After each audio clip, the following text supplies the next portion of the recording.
भूख लगती थी तो जहां पर जातिवाचक भोजन होता था उड़ा के मैं ले चलता था। लेकिन आज मेरे अंदर शक्ति नहीं है, बोलो हम तुम्हें उड़ा कर कैसे गगन पर लेके चले।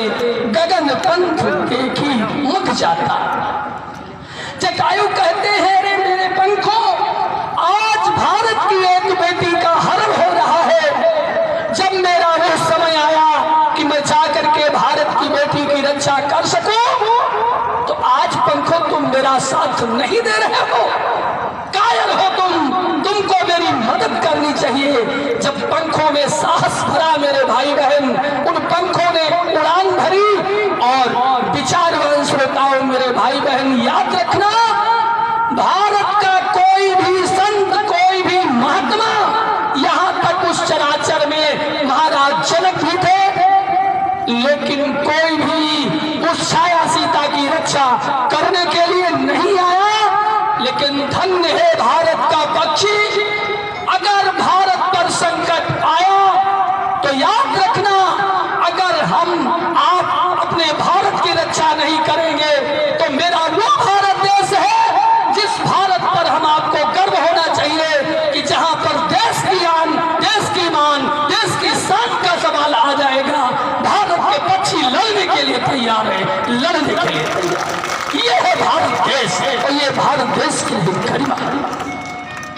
आज गीधराज जटायु ने रावण से युद्ध किया, पंखों को काट दिया, घायल अवस्था में जटायु पड़ा है। प्यारे देखा, गीधराज जटायु को रावण ने अपनी तलवार से पंखों को काट दिया।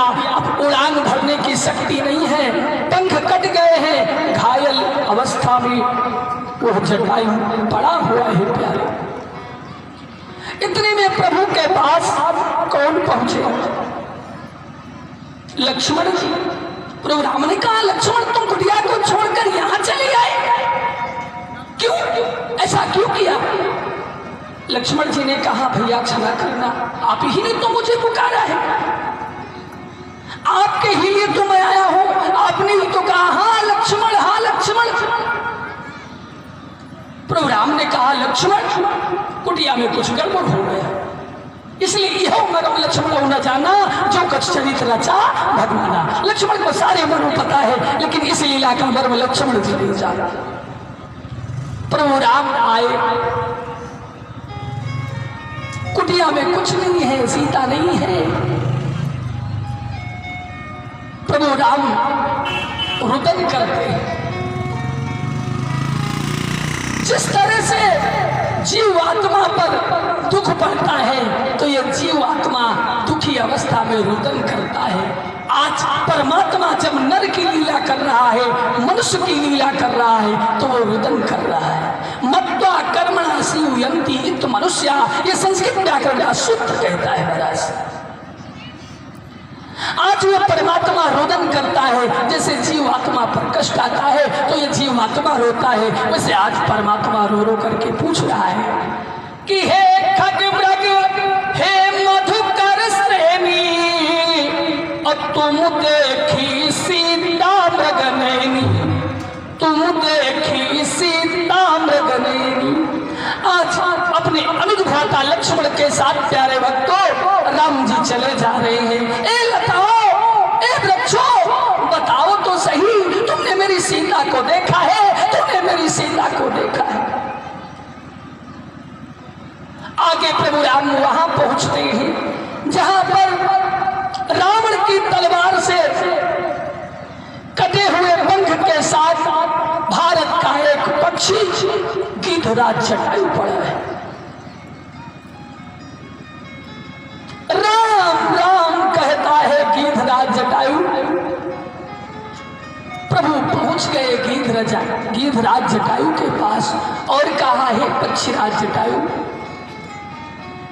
किसने तुम्हारी ऐसी दशा की? किसने तुम्हें इस स्थिति में लाके छोड़ा है? गीधराज जटायु ने कहा, तुम कौन हो? माता के द्वारा जो मुझे राम मंत्र मिला है, मुझे उसी का जप करने दो। प्रभु ने कहा, अरे पक्षी पक्षीराज जटायु, जिस राम को तुम पुकार रहे हो वही राम तुम्हारे सामने खड़ा है। गीधराज जटायु ने कहा, अरे वो राम नहीं है, अगर वो राम होता तो मेरी शरीर की ये जो पीड़ा है वो दूर हो जाती। जब इस प्रकार गीधराज जटायु ने कहा, भगवान ने सोचा कि मुझे इसे स्पर्श करना चाहिए। धन्य है प्रभु, न रोए वन गमन में तुम पिता की वेदनाओं पर उठाकर गीध को निज गोद में आंसू बहाते हैं। प्रभु राम ने घायल गीधराज जटायु को गोदी में ले लिया और उस तरह से रोने लगे जैसे जीवात्मा भयाक्रांत होकर दुखी होकर रोता है। लेकिन मेरे प्रभु तब नहीं रोए जब 14 वर्षों के लिए अयोध्या से वन के लिए निकले। स्पर्श मात्र से गीधराज जटायु की पीड़ा चली गई। प्रभु राम ने कहा, पक्षीराज जटायु, तुम्हारी ये दुर्गति किसने किया? पक्षीराज जटायु ने कहा, प्रभु क्या कहूं, दक्षिण दिशा की ओर मेरी बेटी सीता का हरण करके रावण ले गया है, उसी ने मेरी ऐसी दशा की। प्रभु राम ने कहा, अरे पक्षीराज जटायु, क्या चाहते हो? स्वस्थ होना चाहते हो? गोदी में वो मांस भक्षक पक्षी प्रभु की गोदी में है, कहता है प्रभु मैं अधम जात का पक्षी, आज मैं कितना बड़भागी बलशाली हो गया हूँ, आपकी कृपा हो गई है कि मैं आपकी गोदी में हूँ, मुझे जीवन दान नहीं चाहिए। हाँ प्रभु, एक बार मुझे इस शरीर से मुक्ति मिल जाए, केवल मुझे ऐसा वरदान दीजिए। भगवान ने कहा, पक्षीराज जटायु घबराओ नहीं, हम तुम्हें आशीर्वाद देते हैं। जब कलियुग का प्रथम चरण आएगा, धीरे धीरे स्वतः तुम लुप्त हो जाओगे। लेकिन एक गीधराज जटायु, जब कहीं पर मेरे चरित्र का गुणानुवाद होगा, मेरी कथा होगी, तो प्रथम नाम अगर मानस में आएगा तो केवल गीधराज जटायु का आएगा, गीधराज जटायु का आएगा। आज भी देख ले मेरे भाई बहन, अगर मानस पूजनीय है, वंदनीय है, तो मानस का एक सूक्ष्म बात गीधराज जटायु वंदना करने योग्य है, पूजनीय है। लेकिन महाभारत का एक विशेष बात भीष्म पितामह ना तो वंदनीय है ना ही पूजनीय है। महाभारत का विशेष बात भीष्म पितामह साधारण नहीं है मेरे भाई बहन, गंगा की धारा को रोकने वाला, सूर्य की गति को रोकने वाला है। आज गीधराज जटायु पर दया करके, गीधराज जटायु पर दया करके प्रभु आगे बढ़ते हैं। देखिए समय कम है, केवल मुझे मानस का सार सुनाना है आप लोगों को। अभी भी प्रसंग मेरा अरण कांड में चल रहा है और समय मेरे पास है। मान लीजिए समय धीरे धीरे आगे ही बढ़ रहा है। आज की कथा, कल दिन की कथा और रात्रि की कथा। और प्रसंग कहाँ पर चल रहा है? अरण कांड। अभी कितने कांड बाकी हैं पंडित जी? कई कांड बाकी है, मतलब लंका, अयोध्या, अरण कांड, किष्किंधा, सुंदर, लंका, उत्तर, और समय केवल एक दिन का। अब महाराज जी कितनी जल्दी से कथा सुनाते, लेकिन फिर भी सारे ही कथा का भाव से सुने।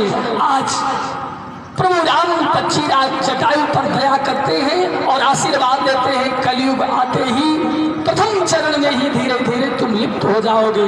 इतने ढेर सारे जनमानस का ये सैलाब उत्तर गांव की धरा पर उमड़ रहा है। वो लोग उठा दे हाथ जो जिन्होंने 2020-21 में गीधराज जटायु को देखा, उठाओ हाथ। सच में मैं झूठ नहीं बोल रहा हूँ, हरिहरनाथ धाम है। गीधराज जटायु को 2020-21 में देखा हो, सवाल है, बात की नहीं। हम बचपन में थे, हमने भी देखा। 2020-21 में इतना जन सैलाब है, मात्र शक्तियां भैया जी लोग, कोई एक व्यक्ति ये बता दे कि मैंने कलयुग के प्रथम चरण में 20-21 में गीधराज जटायु को देखा पंडित जी? अब अगर देखा है तो भगवान का बहुत बड़ा दयावान भक्त है, इसलिए गीधराज जटायु के दर्शन हो तो उसे मांस भक्षक मत समझना। मानस का एक पूजनीय वंदनीय वो मांस भक्षक गीधराज जटायु है, जिसकी वंदना भगवान गोदी में लेके गए हैं। प्यारे बोलो सच्चिदानंद भगवान की जय हो। अब भगवान आगे बढ़े, भगवान आगे बढ़े हैं कहां पर? जहां पर बाली के भय से किष्किंधा का राजा सुग्रीव राज्य कर रहा है। क्या कर रहा है? राज्य कर रहा है। लेकिन उससे पहले आइए, प्रसंग में आनंद तभी आएगा जो 2 बार भगवान नाम संकीर्तन कर लिया जाए। अच्छा, एक बात ये बताओ, जो कथा का समय है उस कथा समय से थोड़ा सा समय अगर आज पढ़ेगा तो चलेगा कि नहीं पढ़ेगा? देखिए, समर्थन तब मानेंगे महाराज जी जब जनता चाहता होगा, इसलिए हम जनता के अनुकूल कथा कहते हैं। अच्छा, समर्थन है कथा बढ़ाई जाए, चलिए ठीक है। मात्र शक्तियाँ वो हाथ उठाए जो लोग कथा सुनना चाहती हैं, कथा और सुना। अच्छा, इसका मतलब मन है अभी है, समय के बाद समय चाहिए, इसलिए प्रसंग अभी बहुत है। भाई कोई भी अगर हम गुण भाव छेड़ेंगे 10-15 मिनट में कथा का साथ, तो उस प्रसंग का साथ तो देंगे ही। और मैं प्रयास कर रहा हूँ कि आज मंगलवार है, दिन बहुत अच्छा है, कथा को सुंदर कांड में पहुंचाया जाए, लंका कांड की भी कुछ चर्चा की जाए, तभी कथा का सार है। बोलिए सच्चिदानंद भगवान की। लेकिन ताली बजाने से काम नहीं चलेगा कि प्रसंग में आप प्रसन्न हो गए तो ताली बजा दिया तो महाराज जी की कथा बड़ी अच्छी है। अच्छी तब लगेगी जब आप लोग भजन करोगे, यही साथ जाएगा। और 2 बार भगवान का नाम लेते हैं, फिर आगे के प्रसंग को गहराई से समझ करते हैं। बोलिए सच्चिदानंद भगवान की, भक्तवत्सल भगवान की जय। राम लला जय जनकी लली।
जटायु का उद्धार करके आशीर्वाद दे करके निकले हैं, वहां पहुंचे हैं जहां पर किष्किंधा का राजा सुग्रीव अपने मंत्रियों के साथ बैठा है। जैसे देखा कि 2 धनुषधारी वीर चले आ रहे हैं, हनुमान जी से कहा, हनुमान मुझे यूं लगता है कि अब किष्किंधा पर भी बाली नहीं रहने देगा, इसलिए जाओ रूप बदल कर देखो तो सही ये कौन है, कहां जा रहे। आज हनुमान जी महाराज विप्र रूप धर प्रभु कहाँ कयऊ।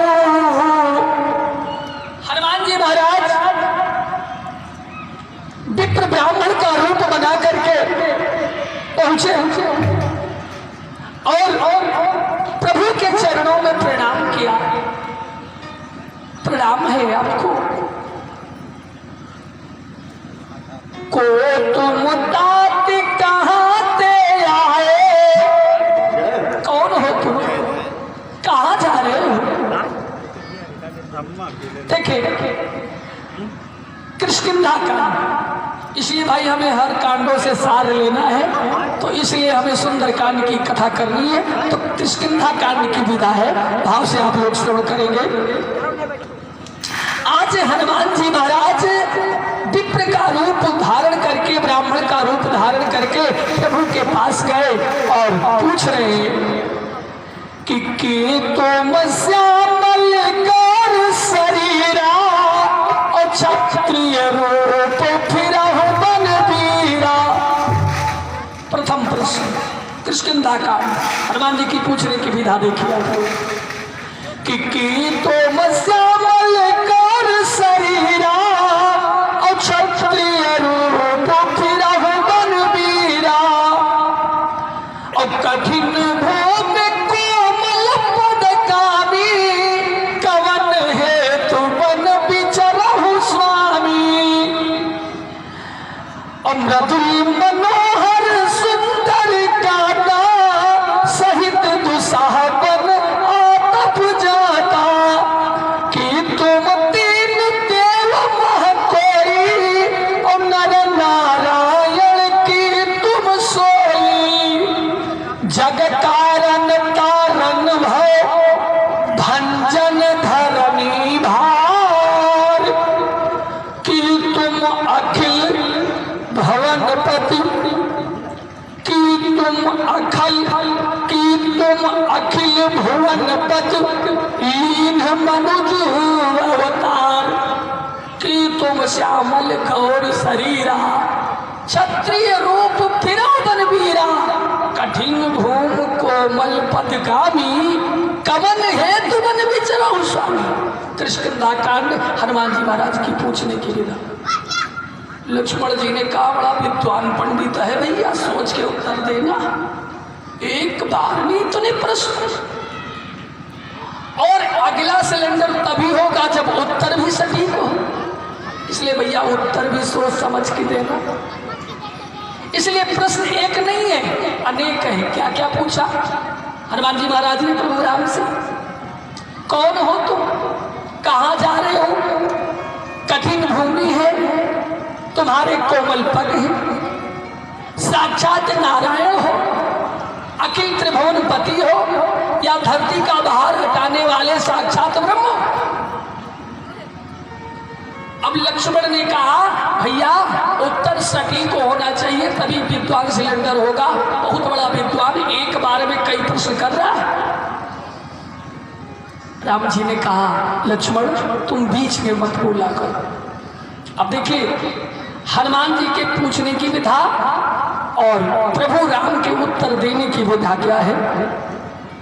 आज कह रहे हैं प्रभु राम जी, अरे भैया कौशल्य से दशरथ के जाए और हम पितुमान बचन बन आए। महाराज दशरथ का मैं पुत्र हूं, मैं अपने पिता के वचन को मान करके 14 वर्षों के लिए वन में आया हूं। इसलिए विप्रदेव इहाँ हरि निश्चर विप्रदेवता यहाँ पर मेरी पत्नी का हरण हो गया है। यहाँ हरि निश्चर पित्र फिर हम खोजत देहि। ये विप्रदेवता ब्राह्मण मेरी पत्नी का हरण हो गया है, अपनी पत्नी का मैं खोज कर रहा हूं। अच्छा लक्ष्मण जी ने कहा एक उत्तर और है हमारी और आपकी क्या परिचय है वो तो बता दो, नाम भी बताओ भैया नहीं गड़बड़ होगा। राम जी ने कहा चुप रहो लक्ष्मण, मैंने कहा बोलना नहीं। अगर प्रश्न किया है विप्र देवता ने तो उत्तर भी सटीक मिलेगा। आज प्रभु राम कहते हैं कि राम नाम लक्ष्मण दो भाई, मेरा नाम राम है, ये मेरा छोटा भाई लक्ष्मण है। राम नाम लक्ष्मण दो भाई, और संग नार सुकुमार सुहाई। मेरा नाम राम है और ये जो मेरे साथ में है ये मेरा छोटा भाई है जिसका नाम है लक्ष्मण। मेरे साथ में एक पत्नी है जिसका हरण हो गया है। विप्र देवता मैं उसी की खोज कर रहा। हनुमान जी महाराज चरणों में गिर गए और साधारण प्रणाम कर बैठे। लक्ष्मण जी ने कहा भैया देख लिया उत्तर सही देने का, आपने सही उत्तर दिया कि ब्राह्मण सिलेंडर हो गए। प्रभु ने कहा लक्ष्मण तुम फिर बीच में बोलो। हनुमान जी महाराज ने चरणों को पकड़ लिया प्रभु के और कहने लगे पहचान लिया पहचान लिया पहचान लिया। हनुमान जी ने कहा प्रभु बस मैंने आपको पहचान लिया पहचान लिया। राम जी ने कहा नहीं पहचाना नहीं पहचाना नहीं पहचाना। हनुमान जी ने कहा बस प्रभु पहचान लिया। तो प्रभु ने कहा क्या पहचाना ये बताओ, आपने पहचाना क्या? तो कहा प्रभु आप साक्षात अखिल ईश्वर सच्चिदानंद परमात्मा है, पृथ्वी का भार उतारने वाले हैं, अखिल भुवनपति। क्या है? अखिल भुवनपति। प्रभु ने कहा अरे विप्र देवता आप कुछ नहीं पहचाने, मैं अखिल भुवनपति हूं। दोबारा मत कहना विप्र देवता। अरे एक बार मेरे पिता दशरथ ने मुझे राजगद्दी देने को सोचा तो मैं 14 वर्षों के लिए वन में आ गया। अगर आप जैसे विप्र ब्राह्मण देवता मुझे अखिल भुवन की पदवी दे देंगे तो क्या मुझे जीवन भर वन में भटकाओगे महाराज? इसलिए मैं अखिल भुवनपति नहीं हूं। तो प्रभु राम से हनुमान जी ने कहा कि प्रभु आप तो अगर अखिल भुवनपति नहीं है तो एक बात मेरी तो पक्की सच्ची है। क्या सच्ची है? कहा कि तुम अखिल भुवनपति अगर नहीं हो तो भंजन धरणी भार, इस पृथ्वी का भार हटाने वाले हो। राम जी ने कहा विप्र देवता बिल्कुल गलत है, ये भी बात तुम्हारी गलत। कहा कैसे? कहा अरे महाराज ब्राह्मण देवता तुम मुझे इस पृथ्वी का भार हटाने वाले कह रहे हो। अरे मैंने पिता के वचनों को माना और 14 वर्षों के लिए वन में आया। वन में मेरी पत्नी सीता का हरण हो गया। अगर हम अपनी पत्नी का भार नहीं हटा पाया तो क्या मैं पृथ्वी का भार हटा सकता हूं? मैं पृथ्वी का भार हटाने वाला भी नहीं हूं। हनुमान जी ने कहा प्रभु मैंने पहचान लिया, आप निश्चित पहचान लिया। आपने नहीं पहचाना, आपने नहीं पहचाना। चरणों को पकड़ करके हनुमान जी पड़े हैं प्रभु के चरणों में। महाराज चरणों में पड़े हैं, हुआ है क्या? लक्ष्मण ने कहा भैया एक बात कहूं, हम आप क्षत्रिय हैं, अगर ब्राह्मण ज्यादा देर तक चरणों में पड़ा रहेगा तो गड़बड़ हो जाएगा। प्रभु ने कहा पड़े रहने दो, मैं जिंदगी में इनको अपने चरणों से नहीं उठाऊंगा, पड़े रहने दो, मुझे कोई मतलब नहीं। हनुमान जी महाराज ने सोच लिया कि प्रभु के सामने मैं रूप बदल कर आया हूं, इसलिए प्रभु मुझे अपना नहीं रहे। भगवान कैसे वचनों को सुन करके जो विप्र रूप में हनुमान जी थे असली रूप में आ गए। बोलिए हनुमान जी महाराज की जय। हनुमान का और प्रभु राम का मिलन हो गया।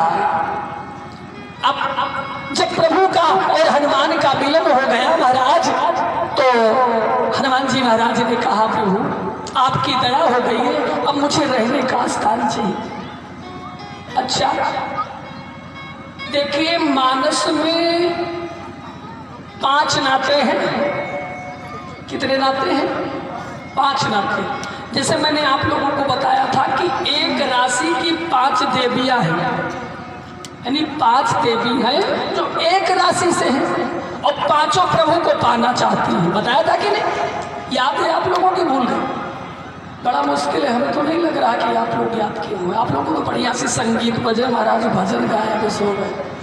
देखिए कथा भी समझो, मैं आप लोगों को कथा का सार दे रहा हूँ, बाकी कोई बाकी नहीं कि आप लोग राम कथा नहीं जानते हो। सबके मोबाइल में राम कथा है, सबके मोबाइल में सीरियल है, सब लोग जानते हो, लेकिन सार समझिए कथा का।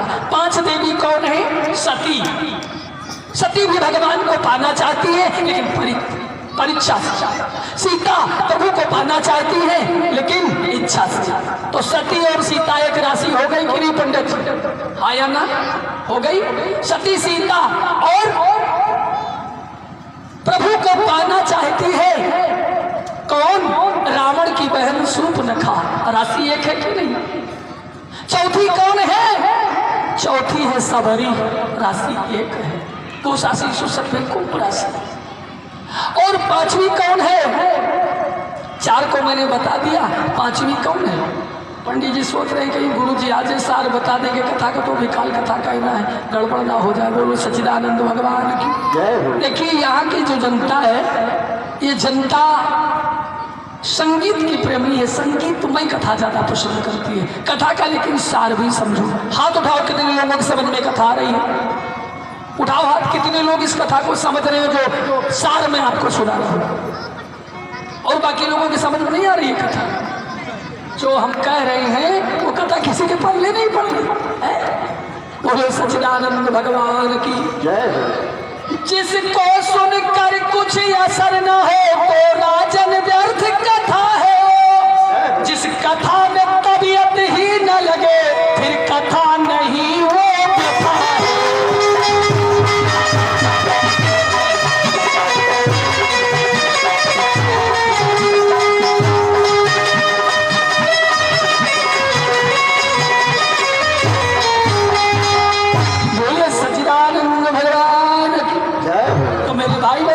सुनने से जीवन की व्यथा दूर होती है। तो आप लोग यहाँ व्यथा दूर करने आए हैं, व्यथा लेने नहीं आए हैं। अब ये कथावाचक पर डिपेंड है कि श्रोताओं को विष दे के भेजे या अमृत। तो प्रयास है कि आप लोग अमृत लेके जाओ।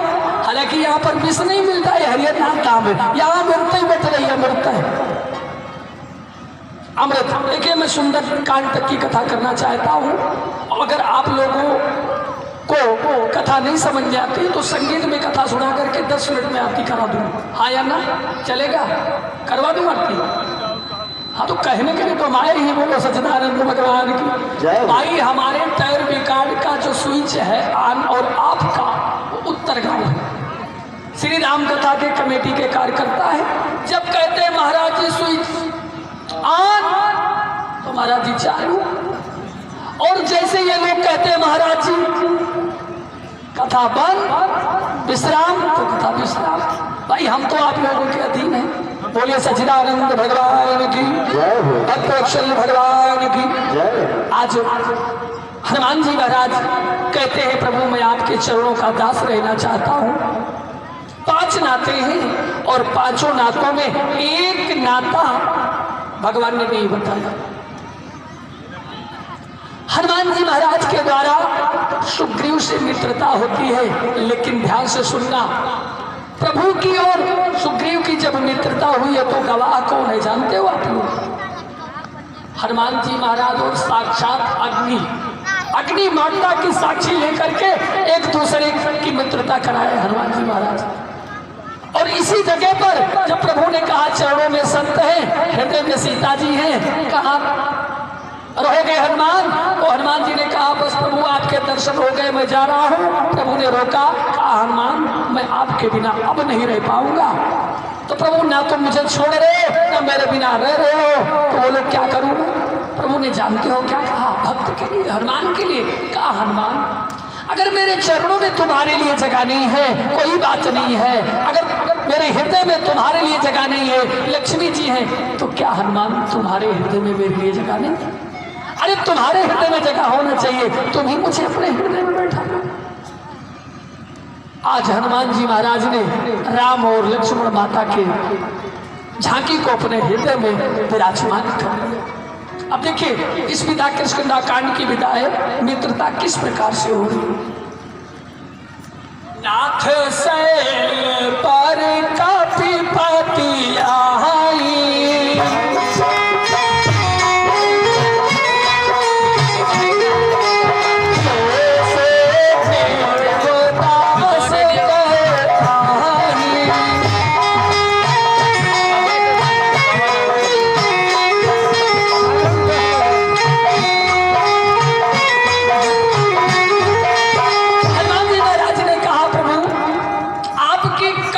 कथा है, इस कथा को देख करके मैं चाहता हूँ कि नाथ शैल पर कपिपति आई।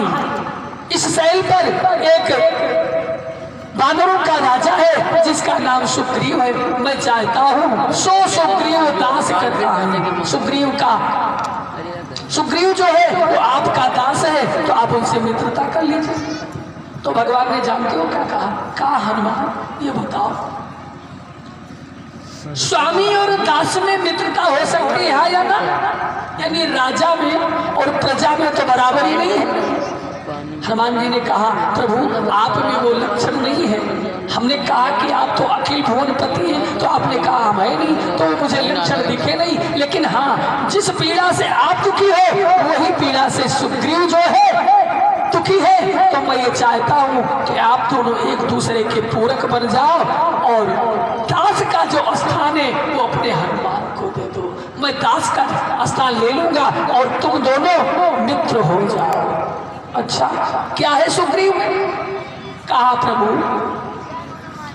आपका नाम हमारे पास राज्य है, न पत्नी है और न ही सुग्रीव के पास है, तो तुम दोनों एक दूसरे के पूरक हो जाओ। क्या हो जाओ? पूरक हो जाओ। और एक दोनों में मित्रता जब हो जाएगी तो बात बन जाएगी। अग्नि की साक्षी मान करके आज हनुमान जी महाराज ने मित्रता करवा दिया है और मित्रता जब हो गई